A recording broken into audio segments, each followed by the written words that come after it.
Indonesia adalah raksasa maritim. Namun potensi ini belum sepenuhnya memberikan kesejahteraan optimal bagi masyarakat pesisir. Di Manggar Baru, Balikpapan, para nelayan masih berjuang melawan fluktuasi musim, ketergantungan pada tengkulak, dan rendahnya nilai tambah produk yang dijual mentah. Laporan kami menunjukkan bahwa transformasi berbasis blue economy bukanlah lagi sebuah pilihan, melainkan keharusan untuk menjaga keseimbangan ekonomi dan ekologi. Melalui analisis mendalam, kami menemukan akar permasalahan. Yang pertama, keterbatasan teknologi atau mesin. Yang kedua, sistem distribusi tradisional atau metode. Yang ketiga, fluktuasi bahan baku atau material, hingga rendahnya literasi digital nelayan atau manpower.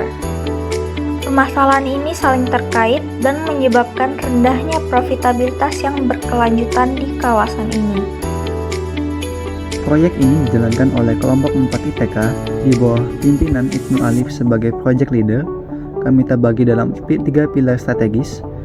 Yang pertama, pilar riset dan analisis data yang menganggotakan Mas Fufah sebagai analisis pasar dan Putri sebagai analisis risiko dan keuangan. Pilar kedua yaitu inovasi produk dan bisnis yang beranggotakan Nabila sebagai pengembangan produk dan Andi Rania sebagai analisis pasar. Yang ketiga dan terakhir yaitu pilar teknologi dan digitalisasi yang dimana Dino sebagai strategi digital dan Dika sebagai implementasi teknis. Solusi pertama adalah hilirisasi. Kami mengolah hasil tangkapan lokal menjadi fish paste atau pasta ikan. Mengapa fish paste? Karena produk ini memiliki daya simpan lebih lama dan nilai ekonomi yang jauh lebih tinggi daripada ikan mentah. Langkah awal dari persiapan di mana ikan segar hasil tangkapan dibersihkan dan dipisahkan dari tulang serta kulitnya secara teliti. Daging ikan kemudian digiling dan melalui proses leaching untuk mendapatkan tekstur pasta yang kenyal, bersih, dan berkualitas tinggi. Adonan kemudian dicampur dengan bumbu alami untuk memperkuat cita rasa asli ikan tanpa menghilangkan kandungan nutrisinya. Produk akhir dikemas dengan teknik vakum agar tetap higienis, tahan lama, dan siap dipasarkan secara luas ke masyarakat. Dengan prinsip zero waste, kami memastikan setiap bagian ikan dimanfaatkan secara maksimal guna mereduksi limbah organik. Inilah esensi blue economy, efisiensi bahan, inovasi, dan ramah lingkungan. Inovasi produk perlu didukung oleh pemasaran yang tepat. Karena itu, kami mendampingi kelompok nelayan dalam memanfaatkan teknologi digital, mulai dari pengelolaan keuangan sederhana hingga pemasaran secara online. Dengan langkah ini, mereka dapat menjangkau pasar yang lebih luas dan meningkatkan nilai jual produknya. Keberhasilan program ini juga didukung oleh kolaborasi berbagai pihak, pemerintah, akademisi, nelayan, dan mitra usaha bekerja bersama dalam membangun rantai usaha yang lebih kuat.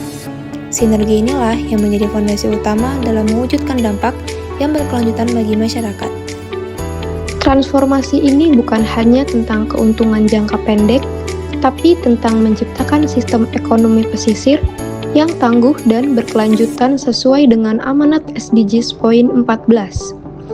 Melalui Blue Economy, kita bawa Manggar Baru menuju era baru perikanan modern yang lebih sejahtera.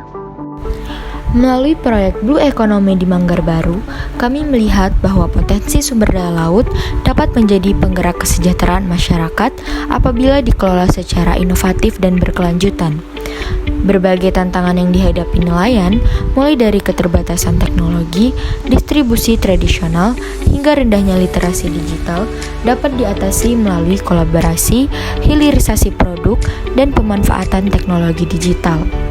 Inovasi fish paste menjadi bukti bahwa hasil tangkapan lokal dapat diolah menjadi produk bernilai tambah yang lebih kompetitif. Sementara digitalisasi membuka peluang pasar yang lebih luas dan pengelolaan usaha yang lebih efektif.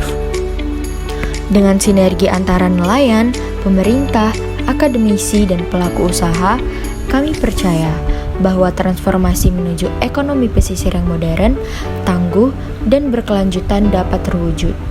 Blue Economy bukan hanya tentang meningkatkan keuntungan, tetapi juga tentang menjaga keseimbangan antara pertumbuhan ekonomi, kesejahteraan masyarakat, dan kelestarian lingkungan untuk masa depan yang lebih baik. blue economy, inovasi lokal, pemberdayaan digital, profitabilitas berkelanjutan. Kami dari kelompok 4, sekian dan terima kasih.